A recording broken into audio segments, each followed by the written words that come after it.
Welcome, everyone. This is Don Arrico, Director of Development with the Pepin Academies Foundation.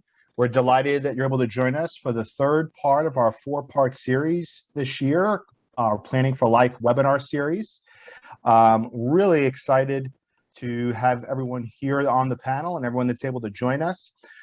Just a reminder for the audience, this webinar series is brought to you by RSA Consulting. Really grateful for their support of this really vital webinar series. And if you'd like to share this with anyone, once the webinar is completed, this will be uploaded to our website and our YouTube page within at least 48 hours. And you should be able to review it and share it. And I think you're going to really enjoy the content that we're providing today. We've got a great panel of guests. So I'd like to get started right away, and I want to introduce you to our speakers. Our first speaker is Jorge Blanco. He's a certified financial planner with 2 decades of financial planning experience. In 2010, Jorge joined LPL Financial, the nation's largest independent broker-dealer, and founded Success Wealth Management, a boutique wealth management and financial planning firm in Tampa, Florida. In addition to being a certified financial planner, Jorge carries several other prestigious financial planning designations and prides himself on running his company with a boutique feel built completely on referrals. Delighted to also have Deneve Boyle of the Community Foundation of Tampa Bay. She is the Director of Philanthropy. She was the Director of Philanthropy at the Community Foundation of Tampa Bay and has had the pleasure of inspiring philanthropy throughout the community by educating and engaging individual donors and professional advisors. She's an experienced, highly motivated professional with a strong desire to help people and make a difference. And since 2015, Deneve has held the CFRE credential, which is the only accredited certification for philanthropic fundraising professionals. Over her tenure as a fundraiser in the Tampa Bay region, she has helped inspire millions of dollars in philanthropic support in areas such as scholarships for students to further their education, for vulnerable individuals to have access to civil legal representation, for our community's youth to have a safe place to go out during school hours, and for our Tampa Bay community to be a more safe, prosperous, and welcoming community for all of us to live, work, play, and pray. We are waiting on one other panelist, Lisa Yarens. I hope she's able to join us. Lisa is a parent of a student at Pepin Academy's Riverview campus, and her family just recently made a very significant gift to the schools out of an estate of her father's. And we're delighted to have Lisa join us to talk about that gift, what motivated the family to make that gift, and what Pepin Academies has meant to her. So I hope she'll be able to join us. If not, I will try and fill in as many details as I can on Lisa's story. So while we wait for Lisa, I want to get started. I'm going to direct this first question to you, Jorge, and Deneve. Please feel free to chime in at any time. We'd love to have a conversation going about these questions. But Jorge, first question to you. We want to talk about proactive giving here, leaving a legacy. The title of this webinar is Legacy Gifting. And a lot of donors in the Tampa Bay region and around the country, one of the things that motivates them is how they can best leave a legacy with the hard-earned money that they have accumulated over their lifetime, or perhaps money that has been given to them. There's always a cause that is particularly or multiple causes that people are passionate about. So when you encounter a charitably inclined client who is giving reactively versus proactively, what are those recommendations? And then when you encounter someone who is proactive in their giving, what are those recommendations for proactive giving? With proactive giving, you can be more purposeful in what it is that you do for the charities that you care for. You first need to determine what is most important to you and seek an organization that best meets those thoughts and feelings and the reasons for giving. When you are proactive, you may be able to even save more money in taxes than being reactive, just doing the check to the charities that you care for. For example, if a client is over the age of 70 and a half, with checkbook writing, let's say that they give money to the church and they give $10,000, they may or may not be able to get a deduction for that contribution. However, if they take money out, for example, from their IRAs and they do a qualified charitable distribution, they can save a significant amount of money in taxes. Another example is when you give money to charities, the amount of the donation is limited to the reactively to the amount that you contributed. Let's say that you write a check for $5,000 to $10,000. That's the amount of money that you gave to the charity. However, if you look at things like a donor advised fund, you can put $10,000 into that fund and potentially grow it tax-free. And at the moment that you decide to give the money to the charity, it could be significant more money than it is that just writing a check to the charities. Another example could also be if they have highly appreciated stocks that don't really have a purpose, or it's just excess money that they have, they may be able to turn that asset into a source of income that they can use while they're living. And then upon passing, then be able to transfer that money to the charities that they care for. So there's many ways that you can be purposeful. From a tax point of view, you can potentially save significant more amounts of more money than just by simply doing reactive check writing. I want to defer to Deneve on that. You spoke about donor advised funds, and the Community Foundation of Tampa Bay is obviously one of the leaders in the Tampa Bay region and around the state on making these types of recommendations to their clients and on managing and operating a donor advised fund. Deneve, what are your thoughts on that? Thank you. And Jorge, you teed this up really nicely, so thank you. Yes, the Community Foundation of Tampa Bay, we have a donor advised fund platform here. And so a donor advised fund is a charitable giving account for either a family or individuals or a grouping of folks who want to do good and do well in our community. And so what they do is they can put either cash or appreciated stock or any other type of asset into that fund.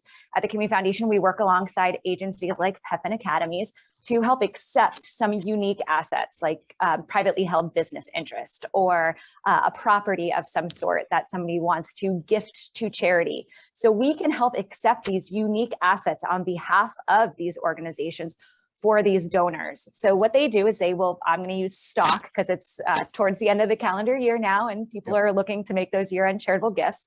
So if they take $10,000 of appreciated stock, they bypass capital gains and they also get the deduction for that $10,000. Those $10,000 can sit there in that donor advised fund at the Community Foundation for a period of time, and we will help them encourage them to grant those dollars out. While it's sitting at the Community Foundation, though, it's invested. So just like Jorge said, it is able to grow for more charitable good in the future. And so we have an online portal and the donors can go ahead and make contributions to their favorite organizations from the comfort of their own home, online, whenever, to whomever they would like. And we do a lot of matchmaking. So if donors from our Tampa Bay region say, you know, we really want to help support education, who's around? And so we could talk to them about what Pepin does or what other organizations in the community do and help facilitate that charitable giving. What are you finding, Deneve, from today's donor? We're about to undergo probably the largest transfer of wealth in human history. And I've found anecdotally that a lot of donors are more concerned with leaving a legacy behind with a particular cause or causes than they are with passing their money on to their family. And that's becoming much more common. You know, I'm finding that, at least anecdotally speaking. I'm sure you have some data on that as well. But what are you finding in terms of what is motivating people and what particular causes are motivating people the most as they make these estate plans? Thank you. Well, the pandemic did throw a big old wrench into this, but it also in people's plan giving, but what it did, it has also turned on the light bulb for many. And so legacy planning is at the forefront. And so kind of tying in the donor advised fund with legacy is people, if they want to give now, they can create that donor advised fund and then it can point to their legacy fund, or folks have been creating their pure just legacy funds. We call those shelf funds. They just sit on a shelf. But what we do is we meet with the fund holders, the donors, and talk about their intentions. If they want to give to a direct cause, they designate their dollars to a specific organization. We have endowments for that. And so we have the Earl C. Pepin endowment here. So folks can point dollars directly to the greater mission of Pepin Academies. If folks want, that's called a designated fund. What we've been seeing a lot more of, though, and especially because of the time that we're in and the uncertainty of the needs in our community, there will always be housing and hunger and education needs. But folks are saying, well, I'm not sure what's going to happen in 10, 20 years. So we have an endowment called a field of interest, and they're broad brush strokes. So we want to give to youth development or animal welfare. We're seeing a ton of folks giving to preservation and conservation right now, always the arts. And so what they can do is they come to us and they say, we want to leave dollars to broad brush stroke, the environment in Hillsborough County. So then through our competitive grant cycle, we find organizations who are in Hillsborough County helping to do work within the environment, preservation, conservation space. And then we award those dollars to the organizations doing that work at that period of time. But I will say either fully designated or doing fields of interest are definitely an area where people are focusing on right now. Fascinating. Thank you, Deneve. And I want to open this one up to Jorge, and we're going to bring Lisa into the conversation here shortly as well. And Deneve, please feel free to comment on this after Jorge does. What are you all finding with the amount of people moving to Florida, particularly in the past couple of years? There's a lot of wealth moving from other states. Frankly, there's wealth coming from states that you wouldn't normally find in the Tampa Bay region or really throughout Florida, because there's wealth coming from New York and Chicago and now LA and a lot of places where the income and the amount of money that people make is higher than what you find down here. What are you seeing in terms of those types of people that are coming here? What are they looking to impact with their dollars, and what are some tax strategies that they're looking to implement? Because they're obviously cognizant of taxes if they're moving to Florida. So what are some tax strategies that you've discussed with your clients in terms of moving to Florida, having an impact in their local community or their state as they come here? My company is called Success Wealth Management, and I find that the word success is something that people strive for to accomplish with their dollars. And at some point, we turn our aspirations and our values from success to significance. So when people are retiring, it's more about what impact can you make on other people? What can your legacy be? For those people that are living out of state, earning more money, their houses are worth more than they are in Florida. They're looking for a safe haven in the state of Florida where we don't have taxes. They're looking for phenomenal weather. But when it comes to giving, they're being more purposeful as for what they do for creating a legacy, for being remembered, leveraging things like private foundations, as Denise spoke of, creating donor advised funds. Sometimes people don't know who they want to give, but they have the intent and the desire. So being able to leverage things like donor advised funds allows them and then think about it, take the time to be able to grow it and decide whether you want to donate it to a charity that is local and dear to your heart, or perhaps more broad-based. Perhaps you have family or friends that maybe went through that event where they maybe lost a family member and they create awareness perhaps of cancer. And perhaps you feel that now it's something that you want to contribute toward that research. So I find that people are now not only retiring in Florida because of the tax benefits, but with their dollars and the excess money that they don't want to just pass on to their children, they want to be able to make an impact in the world. That's great, Jorge, and it's wonderful to hear. Deneve, what are you finding at the Community Foundation in terms of people that are moving from out of state here to Florida and particularly to the Tampa Bay region?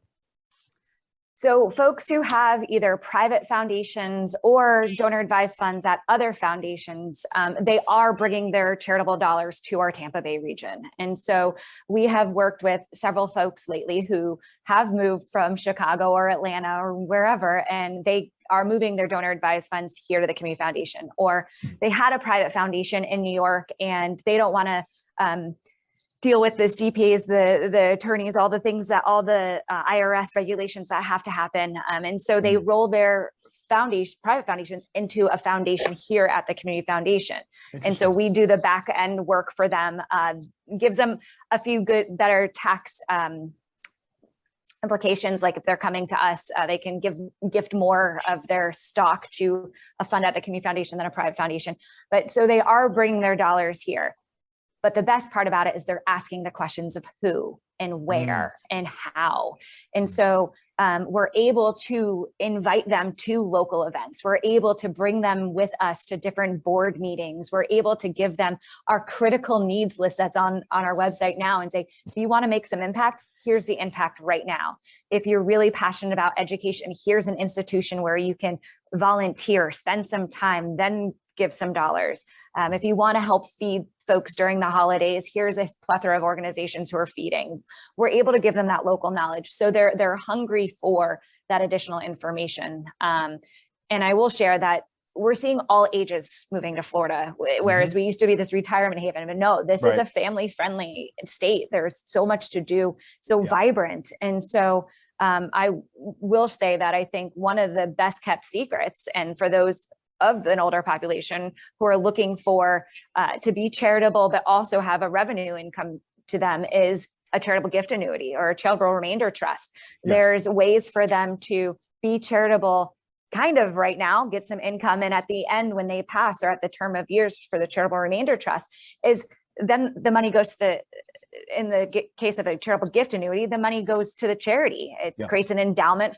If it's held here at the Community Foundation for Pepin, like we hold your endowment, it'll go to help support that charity. So they get a little bit of income now while life, depending on the size of the charitable gift annuity. But then there's a lot of good at the end that's there for the end organization. So it's a win-win, and we're seeing more of those.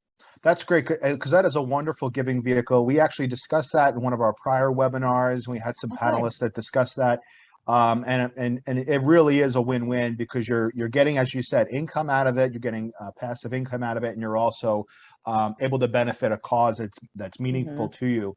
And I think you're going to probably see a lot more of those foundations start to roll over into donor advised funds and community foundations, because my guess is the younger members of those families don't want to be involved in a lot of the management of private family foundations, because there is a lot of work with CPAs and attorneys that goes into that, and they may want to defer that work and hand it over to a community foundation. And also very exciting to hear that they're asking the questions about who and what they should support in the local community, because that's vital, that they're not just coming here and then giving back to the Metropolitan Museum in New York, but that they're supporting local causes here in the Tampa Bay region. I want to use this opportunity to bring Lisa into the conversation. Lisa is a mom and obviously parent of a student at Pepin Academy's Riverview campus, and we've had the delight of getting to know her through this past summer, because her family just made a significant estate gift to Pepin Academy's foundation with a specific designation that will have a named opportunity attached to it at some point. And they had the specific role in mind for this gift, and we're very direct about that, and we were able to facilitate it, working. Honored to have her here on this panel. In fact, her family's gift was the largest single gift made by a family of a student at Pepin Academies in our history. So we're so thrilled to have her join us.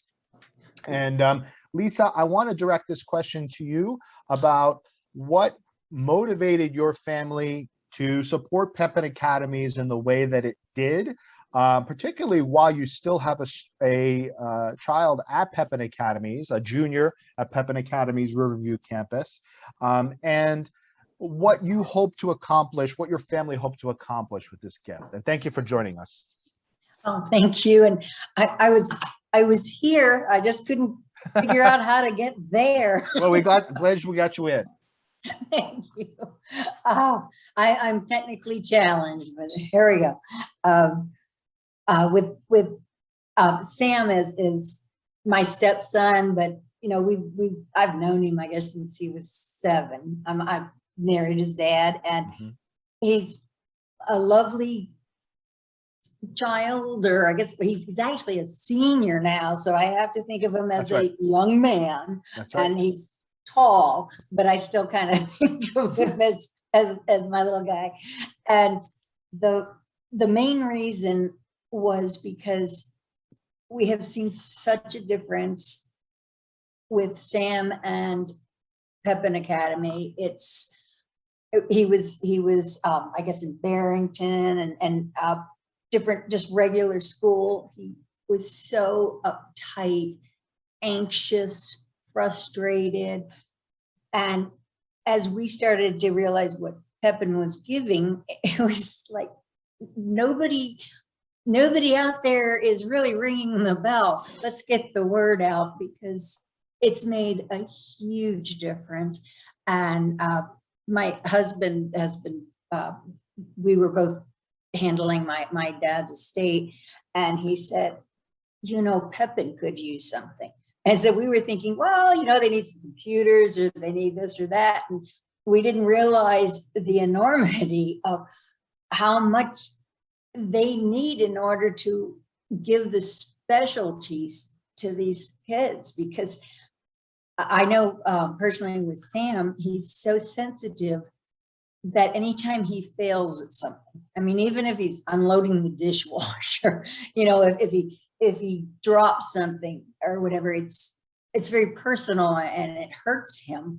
And I think it's so important that these students are surrounded by their peers and people who have the same challenges that they do. And I've just seen a really lovely difference, and I want to be a part of it, and my husband wants to be a part of it. We just want to keep it going if we can. That's wonderful. Yeah, and I'm so glad you mentioned being unaware initially, but wanting to promote once you found out the needs, the enormity of the needs of the school. Pepin Academy's foundation exists to support Pepin Academies as an entity, to support all 3 campuses, hopefully one day more than that.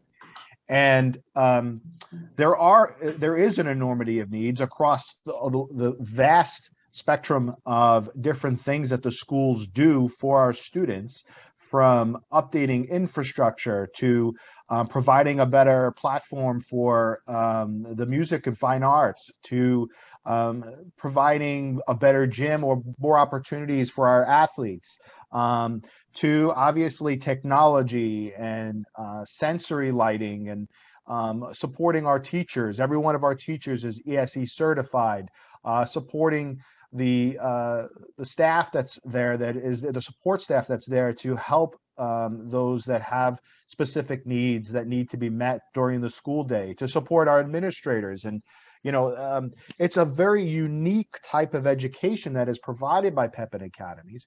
And while we are well supported by the state to be able to truly achieve all of the goals that our teachers and our administration and our board have for the schools, we do need that outside support. We do need support from the community. We need support beyond the community, which are things that we're working on right now and developing, because we are a beacon here. We're a beacon of light for the rest of the country. Not every community has a Pepin Academies, as we're finding around the state, and certainly not every state has a Pepin Academies for a variety of reasons.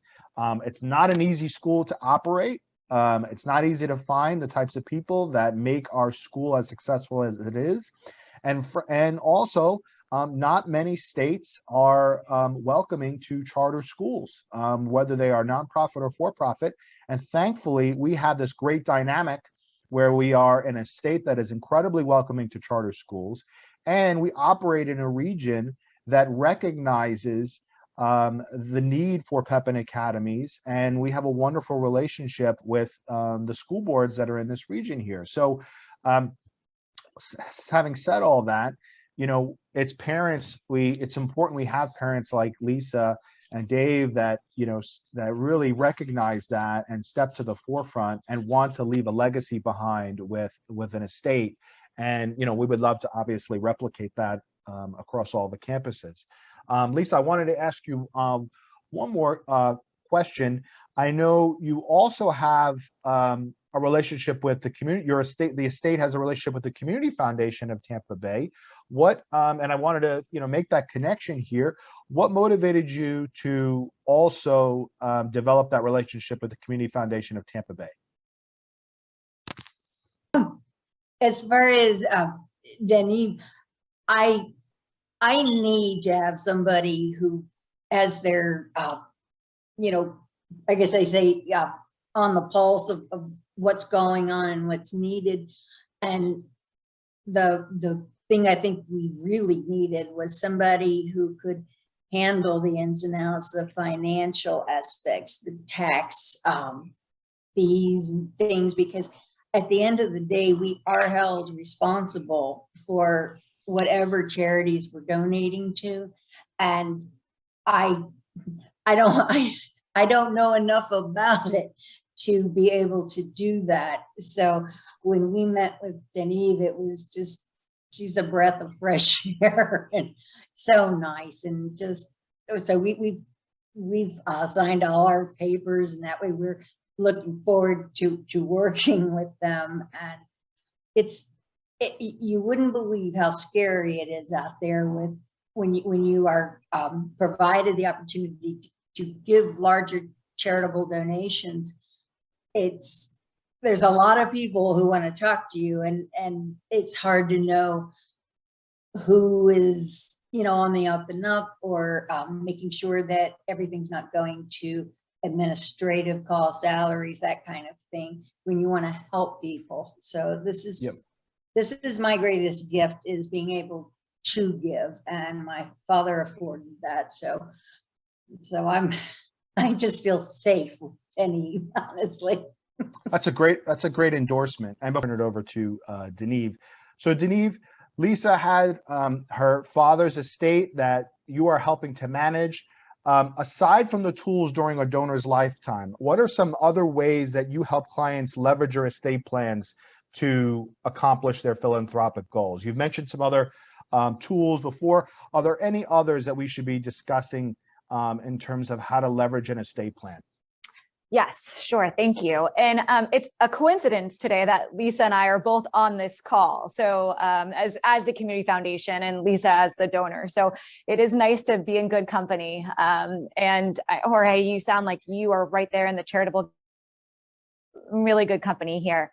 Some of the other things that a donor or somebody who wants to be philanthropic can leverage is looking at their array of assets. And Jorge, you'll be able to speak to this as well, is to take a look at anything that has appreciated, whether it be stocks or properties or business interests or cryptocurrency or whatever the case might be, but taking a look at the assets.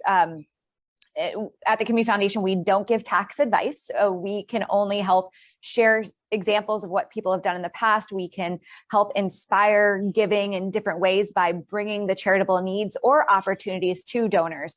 But I would highly recommend talking to folks like Jorge, talking to their CPAs, looking at assets like life insurance or retirement funds, and learning the difference between what's more advantageous. Do I leave the cash for the kids, or do I leave the retirement fund? There are benefits to leaving one to charity rather than leaving it to individuals. And so taking a look at the different assets you have, and whether it's $10, $10,000 or $10 million, if there's a charitable bone, if there's that desire to give, there are folks like myself and Jorge and even Lisa and Don to help with inspiring that giving. But I do think that looking at whatever type of treasures you have in your life and turning them into cash for nonprofits, for charities, for your favorite causes is definitely something that's really important. And thinking, I only have a few $1,000s, or I only have a few $1 million.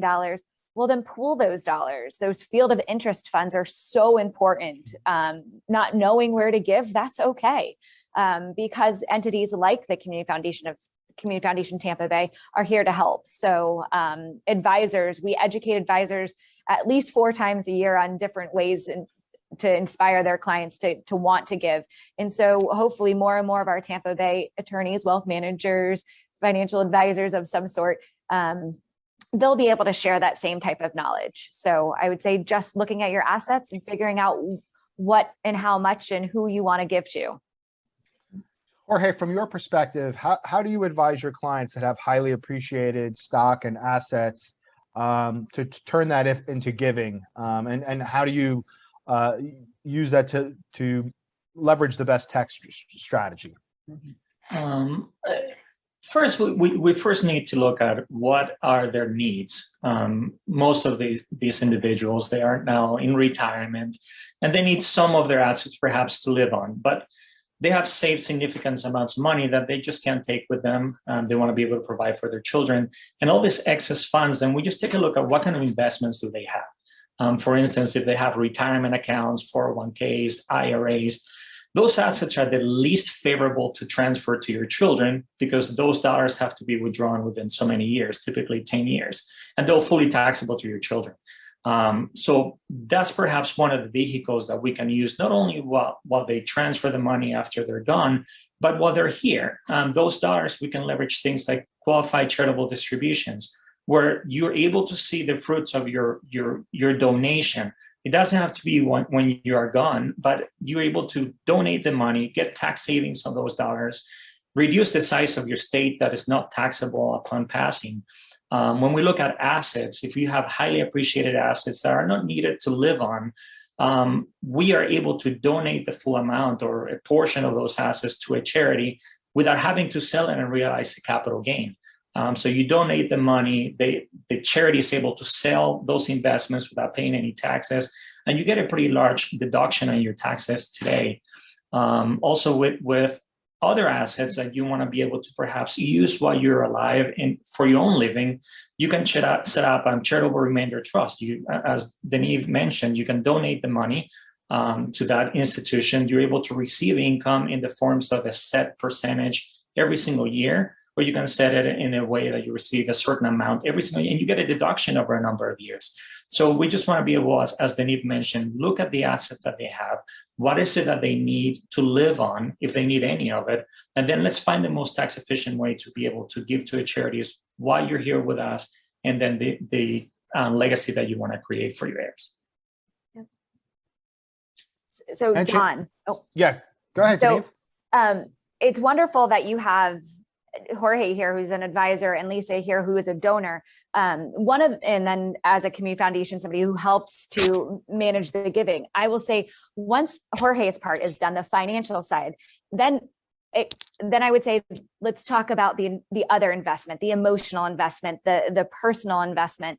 In some cases, there's a spiritual investment. And so we talk about all the other investments. And so one of the exercises, and Lisa, we'll go through this together as well, is we take the values of the donors, we take the needs of the community, and we mix them together, and we come up with a personal philanthropic statement. And we can do this with individuals or corporations, or if they want to work alongside like Pepin Academies, we take a look and say, what are the areas of interest within the organization that you want to give to? And we're able to help build out their legacy statement. So then you as an organization can have that to reflect back on in years to come. And then they can use that to help drive their giving in the future, whether it's giving now while living or when they're trying to plan their estates. So there's a nice middle ground there that we can help facilitate after they know what assets they have to give away. Denise, how much are you finding that, and we mentioned family members earlier, but how much are you finding where parents or grandparents are involving their grandkids or their kids who are perhaps grown up in their charitable planning? So it's all the time. With our foundation model, people can have unlimited successor advisors. So when we do family meetings, sometimes we have grandparents, parents, and grandchildren all in the same space having those conversations. What we are finding, though, is although endowments are very important, sometimes that next generation or third generation says, well, you know, we want to make a bigger impact right now. So we are seeing much larger contributions going out for specific, either designated to an organization for a specific need within that organization, or to help tackle a community issue. And so there's a lot of folks talking about affordable housing, about feeding. And so people want to get entrenched in that information. And so they give up their time, their talent, and their treasure, and they're doing it in a multi-generational way. Jorge, what, are you finding the same thing on your side in terms of involving the grown-up children, or perhaps younger children or grandchildren in those those financial decisions? I think the awareness, it's increasing. I've been in business for 20 years, and I've found that most people were charitably inclined. They wanted to provide, make a difference in the world today. But there wasn't too many conversations happening with their children or grandchildren because it's uncomfortable talking about their assets and transferring money to them. But I would say that over the last probably 5 to 10 years, I've seen an increase in being able to not only, and as I mentioned, significance. Those grandparents sharing with their children what's important to them, how can they make a difference, and why it's important that they want to be able to give, and they want that legacy to be carried forward with those children, for them to give and continue to make a difference in the world. It's not all about money that you accumulate today and you acquire goods and services, but what can you do with your hard work over your lifetime that you can make a difference in the world. So I've seen an increase over the last several years, and even though it's not enough, it's trending in the right direction, I believe. Are you seeing, and I'll open this one up to both of you before we turn back to Lisa, are you seeing conflicts in terms of intent behind donor giving? Pepin Academies is a fairly non-controversial place to direct your funds, but there are other causes out there that can be, people can have difference of opinions on. That's one of the things I love about working with Pepin Academies as the director of the foundation, is we have such a wonderful story to tell, and it appeals in a variety of ways to across the spectrum of donors, whether you're interested in supporting those that have been impacted socioeconomically in a negative way, or have hunger insecurities, or obviously you want to support people with learning disabilities, or you want to just support education, particularly education in inner cities. There's a wide variety of ways to direct your funds to Pepin Academies and support a specific passion of yours. But are you seeing conflict with other giving where the generations kind of butt heads over a particular way they want to spend those dollars? Denise, that's a question let's say you deal with more on a daily basis. Yes, during some of those family meetings, we have training that helps us walk through those types of conversations. So sometimes a matriarch or a patriarch, whereas maybe the millennial or even the Gen Xer, they might want to see more of a return on that investment. They want to make that gift now. They want to be involved. They want to give little bits over time and see the impact. And so having the conversations about this is the way grandpa and grandma want to give, this is the way mom and dad want to give, and this is the way the children want to give, it's a delicate blend. And so at some points we can set up multiple funds and take, say, $100,000 and break it into smaller funds, or we can, depending on the donors in the family, we can also designate certain dollars within the funds per person to give away. And so they manage that on their end. We help influence because we help engage different nonprofits with the children or the parents. But I will say sometimes it's an aha moment for the grandparents too, to say, wow, we didn't know, or the parents, we didn't know our children were interested in this, or our grandchildren were interested in this. And it actually drives the whole family in a different path because that next generation is teaching them a little bit. And it happens both ways. And so it's a very fine, delicate balance and a dance at some point to be able to help have the dollars go out when they want to go out and to whom they want to go out. So it does happen. But that's why we have those conversations and we try to help steer them in the right direction. It's a wonderful resource that you provide in those meetings. Lisa, I want to direct the conversation back to you in terms of the type of legacy your family is looking to leave with your father's estate. Obviously, you have selected a wonderful organization in the Community Foundation of Tampa Bay. You've identified Pepin Academies as one that would be a great place for parking some of those funds to have an immediate impact, see that happen in real time with, you know, your stepson going to school there. What a wonderful strategy there. But what are some of the other considerations that you have in mind for managing your father's estate and how to have the greatest impact on the things that he was passionate about and the things that your family's passionate about? Well, as Denis knows, my father was very, I don't know what we say, legalese with his trust, as far as we are allowed to spend this percentage of money on animals, this percentage on people, this percentage, you know. So we're working within those guidelines. And my father was a more environmental preservation and animals than he was people. He didn't prefer people, I don't think so.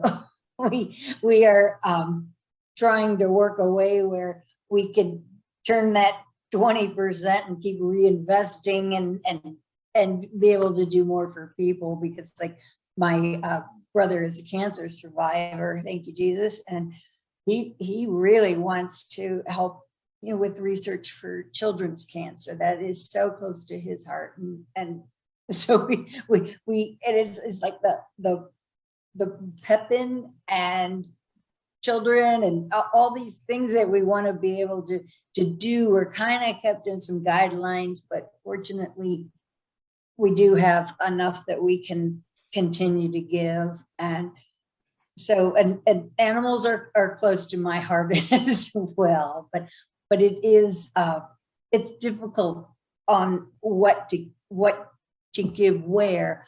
But I think personally, I want, I need that feeling of being able to see an impact. It's, and now that I'm retired and I have different issues that don't allow me to be in the community as much, I remember back when I was working and I was doing the, you know, holiday gift food baskets for the city of Tampa and things. And at the, you know, come the new year and what have you done, you know, I would feel really good.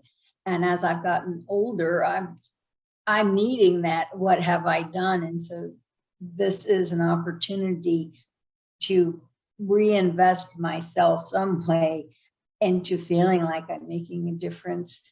And I guess the basis of this whole thing is when we would go to meet with SANS teachers at the public school, it wasn't until, I believe her name is Miss, and I'm going to have to research that, but we didn't know where to turn. And she said, my son has some challenges and he's really had a great experience and has grown at Pepin. And we were like, oh, and so that's how we started moving. And that's why I feel like we need to bang the drums, because I just know so many people don't know about the benefits. And, you know, with everybody knows the internet now, but when you, it's like, well, why don't you just look it up? Because you get so much information, you don't know what to believe and where to go. Yeah. So that really kind of ignited that fire in us. So That's a great explanation. Yeah. You know, Pepin Academy's foundation, that's one of our roles, is to bang the drum, so to speak, for the schools. You know, the schools are focused on, as they should be, educating the students and providing for them the best possible therapeutic environment for them to achieve their highest goals and aspirations, and and achieve all of their best, you know, maximize their abilities. The foundation exists to bang that drum and to spread the word and support, obviously, financially, the schools. And so I think that's also important from my perspective as someone who is out there in the community trying to raise funds for the schools, is educating the general public about how important it is to support a foundation that is trying to do this type of work, whether it be Community Foundation, which bangs the drum for the Tampa Bay region, or myself and the board at Pepin Academy's foundation, which does that for the schools. you know, by supporting us, I know there's always a stigma that people do not like their dollars to support operations, or they don't like their dollars to support, you know, essentially keeping the lights on at an organization. But just like at a for-profit company, it's incredibly vital to support the part of the organization that essentially produces the product, and also is providing the research or putting the intellectual capital behind the product, or putting the capital behind the product. So it's something that I think is a conversation that I know a lot more nonprofits, and Denise could probably speak to this better than I can, but a lot of nonprofits need to be bold in having, is that foundations need your support to be able to do that effectively, to be able to have the resources to go out and reach more people, to tell the stories behind Pepin Academies and why it matters and why it's important and why you should support it. Because the schools themselves just don't have the resources or the time to do it. We have the time and the directive to do it, but sometimes our resources are limited in being able to do so, because certain individuals and foundations have a mindset where they want to see, you know, 100% of funds go directly to the actual cause itself, without recognizing that there is a lot of marketing, a lot of communication, just like any business, a lot of capital that needs to be invested on the front end of telling that story.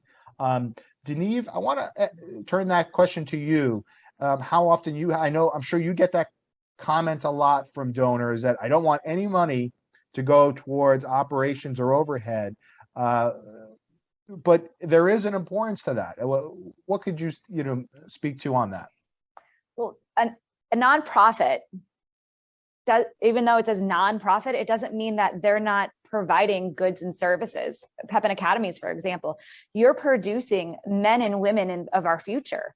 And so there is an investment in the organization. There are people who need to teach the students. There are administrators who need to oversee the operations. And so for you guys, it's easy to show that investment. So if you're going to start a company, you need capital. If you're going to run a nonprofit, you need donations. And so again, even though we call it giving in our fundraising world, it's really an investment. And so Agreed. I think sharing that their investment, even though they're giving and some of it goes to administration, that's reinvesting into the people, into the products, the wonderful individuals you're putting back out into the community.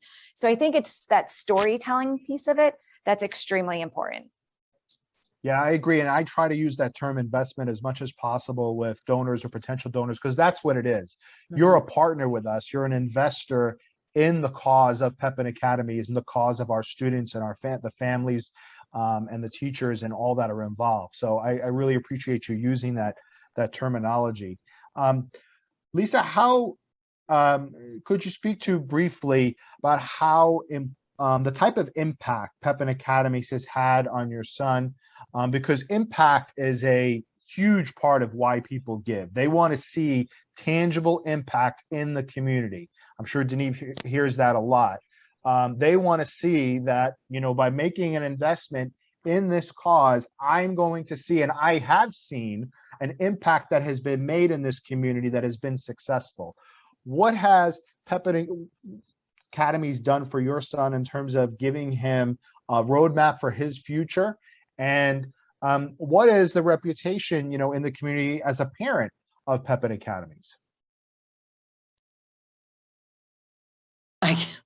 I don't know as far as what the community feels about it, because my only experience is with Sam and going there. I don't know anybody else, but as far as with Sam, where I've been talking to Dave, my husband, a lot, saying I know that they have so many different avenues of where to go when he graduates. And I know we've got him signed up for SATs and things, but I am really relying on that, because he's not in a position where he could just, go to a regular college. And I'm finding that he needs kind of more guidance as far as just, how to live daily, day to day, and manage a checkbook, things like that. And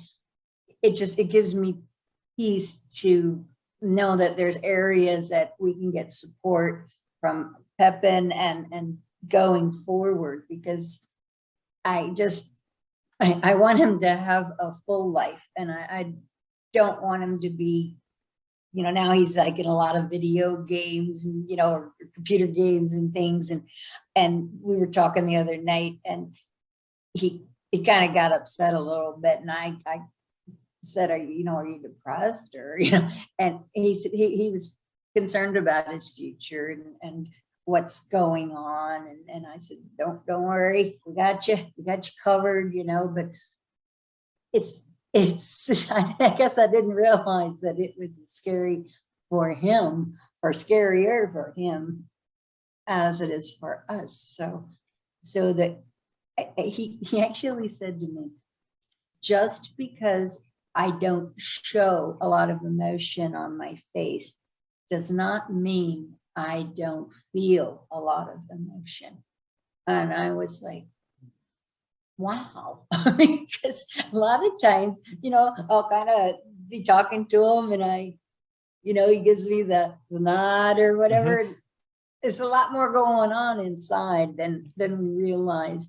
And so as far as this roadmap, I'm just very grateful to Pepin, and it hurts me to know that there are so many other people out there who could use this wonderful opportunity with their children, Mm-hmm. and many people who can't afford to get specialized teaching and training, and Pepin offers it to everyone free of charge if they meet the criteria. And it's we have to get the word out. If we don't get the word out, we're stopping these children from being able to move forward.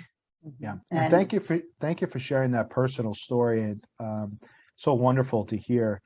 And yes, if we don't make the investment in this school and these families and these students now, if you don't do it now, you will eventually do it 20 years from now. Unfortunately, probably through your taxpayer dollars, because the more students that are not given the resources they need to reach their maximum potential, the more they're going to be reliant on the community to help them as they become adults. And one of the things you mentioned about that uncertainty, Pepin also, we don't just leave them after high school. Pepin Academies operates a job transition aged 18 through 22, and we provide them the resources that they need to be able to do exactly what Lisa's talking about. Not every student, whether they're a Pepin Academy student or any other student, belongs in college or needs to go to college. But we've developed partnerships with local companies and civic organizations, which enable them to get job training, understand how to do financial planning. About 70% of our students will never drive, so learn about how to get from one place to another to be able to get places on time using public transportation or a bike. And we help them, guide them through that for 3 or 4 years, whatever they need, through our job transition program. And that's just one of the ways that you can support Pepin Academies. We have named opportunities available. You can check those out on our website at pepinacademiesfoundation.org, where you can sponsor a specific program. If you want to leave a legacy with our schools, you can sponsor a specific program or a specific building or a specific department, and help support those individuals within those programs and those departments. So there's many ways to leave a legacy with Pepin Academies. And before we wrap up, I want to turn to Jorge and to Deneve and just get some closing thoughts. Jorge, closing thoughts from you, and also where people can find you if they're interested in learning more about these types of financial resources. I would say proactive giving. It's something that allows you to see the difference that you're making in the world. From a financial point of view, you can proactively save money on taxes. Before year end, you can implement strategies such as bunching. Is something that, for example, with the tax law change that took place in 2018, the standard deduction for a married couple is about $25,100 a year. 90% of Americans are not itemizing their deductions. So for example, if you have somebody that donates $15,000 to a charity, they're not even getting a write-off on that. So if you're able to bunch your contributions, perhaps if you did 15,000 in December and 15,000 in January, there's no tax savings. If you're able to bunch them, you can contribute $30,000 to your charity. You can itemize your deductions in 2021, get more tax savings for the tax year, and next year get the standard deduction at $25,000. So proactively speak with your advisor. There are plenty of resources on the internet. Speak with a trusted accountant. If you have questions, we're here, we're local. As I mentioned before, we are very boutique. We know everything about our clients. We know their kids' names, their grandkids' names, and we try to get them to reach a point where they feel that they've reached success. And from that point, we try to create significance. Our website is successwealthmanagement.com, and our phone number is 813-CFP-PROS. Wonderful. Thank you, Jorge, and thanks for joining us today. Deneve, 1 minute closing thoughts from you. Okay. It's never too early to start planning. Plan now. And so those estate plans, whether you're 45, 55, 85, having an estate plan in place is very important. If your legacy is at the Community Foundation, you can edit it as many times as you want to, no charge with us, and you don't have to go back to your attorney, and they love that. So I will say that starting early, having these conversations, taking Jorge's advice of give now, see it feels good to give. There's joy in giving. So try to give now. There's great tax advantageous ways of giving now versus giving later. So have a conversation with a professional if you need help finding one. We have a network over 600 different professionals in the community, Tampa Bay region. And so we're happy to introduce you to folks or call Jorge. But I can't emphasize early planning, early giving, give now, give later. And then info@communitycftampabay.org. That's a generic email or box, and you can tell us what your needs or wants are there, and we'll find the right team member to help connect you. So again, Deneve Boyle, Community Foundation, Tampa Bay. Thank you very much for today, guys. This is wonderful. And Lisa, good to see you. Thank you so much, Deneve. And you can find the Errol C. Pepin Scholarship Fund at the Community Foundation of Tampa Bay, where they're doing a wonderful job managing that endowment for us. And we're thrilled to be working with them and working with Deneve. So you mentioned something that's actually going to be coming up here in December. The fourth and final part of our webinar series will be on end of year giving. That will be in a date to be announced probably in the first week of December. So look for information on our social media and on our website and via our newsletter. Lisa, we want to thank you for the impact that you've had on all of the Pepin Academy students and families, and for the gift that your family has made and the legacy that you're leaving behind and leaving with your son still in school there. I really love the line, and I'm going to steal it from you, Jorge, going forward, from success to significance. I love that line. And yeah, what a significant gift you have made and your family has made. And that came out of the success that your son has had at Pepin Academies and the success we've had in the community all throughout the Tampa Bay region. So thank you. And I want to thank everyone who's joined us. And this will be available on our website, YouTube, and via social media. Within 48 hours, you'll be able to join it, share it. This is some fantastic content. I want to thank everyone who's joined us. And we will see you at our next event. Thank you. Thank you.